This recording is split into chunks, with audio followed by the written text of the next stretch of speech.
7 ಶನಿವಾರಗಳ ಕಾಲ ಕಪ್ಪು ಎಳ್ಳು ಮತ್ತು ಒಣಗಿದ ತೆಂಗಿನಕಾಯಿಯಿಂದ ಹೀಗೆ ಮಾಡಿದರೆ ನಿಮ್ಮ ಕಷ್ಟಗಳು ಕಳೆಯುತ್ತವೆ.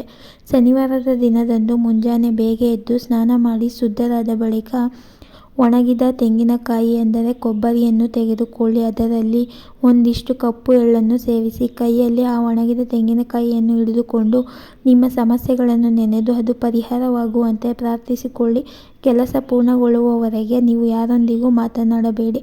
ಕಪ್ಪು ಎಳ್ಳನ್ನು ಹಾಕಿದ ಒಣ ತೆಂಗಿನಕಾಯಿಯನ್ನು ಯಾರೂ ಇಲ್ಲದ ಸ್ಥಳಕ್ಕೆ ತೆಗೆದುಕೊಂಡು ಹೋಗಿ ಬಳಿಕ ನಿಮ್ಮ ಕೈಯಲ್ಲಿರುವ ತೆಂಗಿನಕಾಯಿಯನ್ನು ಖಾಲಿ ನೆಲದಲ್ಲಿ ಹೂತು ಹಾಕಿ.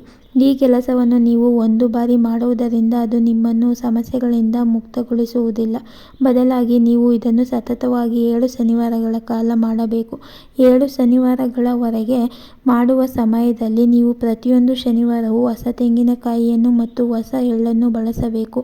ಶನಿವಾರಗಳಲ್ಲಿ ನೀವು ಒಂದು ಶನಿವಾರ ಈ ಕೆಲಸ ಮಾಡುವುದನ್ನು ತಪ್ಪಿಸಿದರೂ ಮತ್ತೆ ಪುನಃ ಪ್ರಾರಂಭಿಸಬೇಕು. 7 ಶನಿವಾರಗಳ ಅಂತ್ಯದ ವೇಳೆಗೆ ನಿಮ್ಮ ಸಮಸ್ಯೆಗಳು ನಿವಾರಣೆಯಾಗಿ ನಿಮ್ಮ ಕಷ್ಟಗಳೆಲ್ಲ ಕಳೆಯುತ್ತವೆ.